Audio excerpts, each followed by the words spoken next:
This is the #1 way to pay your credit card so your FICO credit score increases every month consistently. No one taught this us in school, college, or even our parents, and that's why I think a lot of us struggle with credit and finances in general. So this video explains how to maximize your credit score using the strategy of paying down your credit cards. And the thing that I want to emphasize here is being consistent with that. We're going to debunk a few myths about this process as well. So let's get started. There's a few important dates on your statement and also on your credit report that you want to be aware of, right? Let's start with the due date. The due date here at the top in red is circled. It's on the 17th. The due date's the time that if you carried a balance from the previous month, you need to make at least the minimum payment or pay in full to avoid interest. If you pay the minimum payment by the 17th, but you still carry a balance on the 18th, you're going to carry interest. Now, a lot of people don't understand how interest is calculated for credit reports. So the way that it's done, so for example, normally interest rates for credit cards are like, let's say around 30%. That 30% is divided by 365 days, which is going to give you a really small number. And whatever balance is left over, it's going to be multiplied by that small number, and that's how much interest you pay daily. So it's calculated by the balance that you carry. So even if on the 18th you pay it down even further, then whatever's there on the 19th, it's going to have interest calculated on that. So that's how the due date is a very important date. The due date is not the date that gets reported to the bureaus. That is the closing date, which is here at the bottom. So my specific statement here is from the 21st of the month to the 20th. So on the 20th is the last date of the statement, and that's typically whatever balance you have on that date at the end of the day, then that's what's going to be reported to all 3 credit bureaus, and that's how it impacts your credit score. So we don't want to be paying off the balance in full by the due date. We want to be able to pay the balance in full or as close to zero as possible by the closing date, because that's the date that gets reported. So the way to do that, and the way I recommend doing that, is to stop using the card 2 to 3 days before so that nothing gets posted, everything gets closed, right? There's nothing pending for the statements for the whatever you bought, right, online or at a physical location. And you also want to make a full payment and pay down the balance as much as possible, but zero is ideal. You want to do this for the next 2 to 3 months because the FICO score rewards you for having a low utilization. Here on nerdwallet.com, I love this website.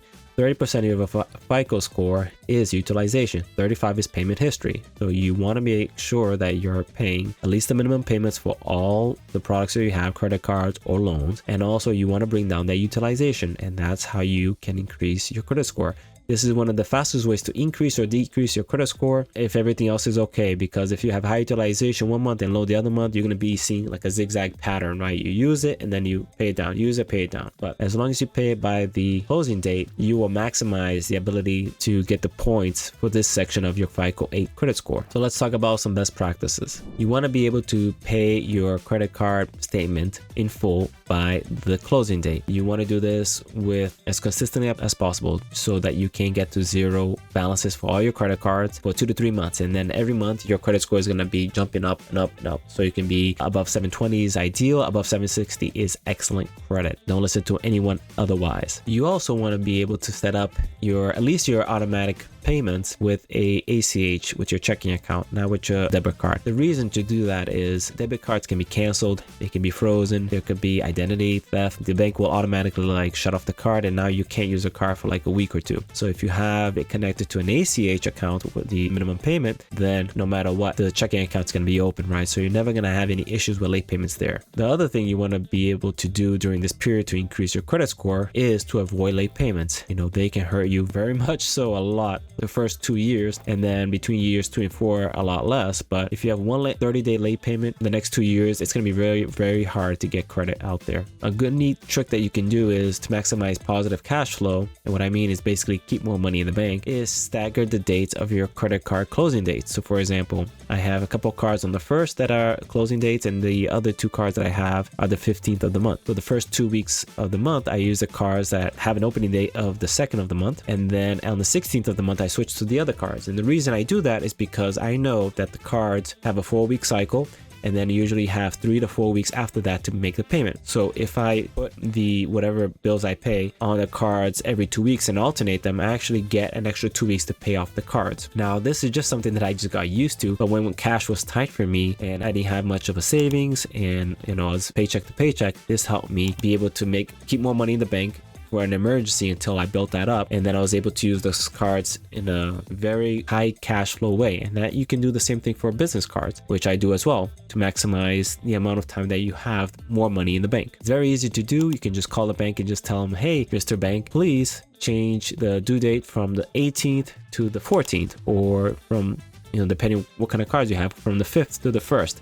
etc. And typically you'll skip a month too, so you're going to gain an extra 2 to 3 weeks to make a payment, which is fantastic. Another thing that you want to be aware of is once you have a zero balance on the card, you can still, and you should, use the card. You can still report a zero on it, because let's say the card, you paid it off, and then the first of the month you use the card again for gas or something, and then for 2 weeks you use that, and then before the closing date you pay it off completely. So it still reports zero to the bureaus, but to the creditor it shows that you're using the credit. And that's what they want to see, because if you don't use that credit card for like 2, 3, 4 months in a row, that to them means that you don't need to use that credit card, that you don't need to use credit, and then you're not using that. So they can actually decrease your limits, they can close you out. There's a lot of things they can do, and they can do whatever they want because it's their company, their product. So as long as you're using it, then they're making money off you, but also you have credit available. You don't need to carry a balance, but you do need to be using the cards and paying it down. That's the way to keep increasing your credit score month after month after month. The activity, like I said, as long as you pay zero every month, you should be fine.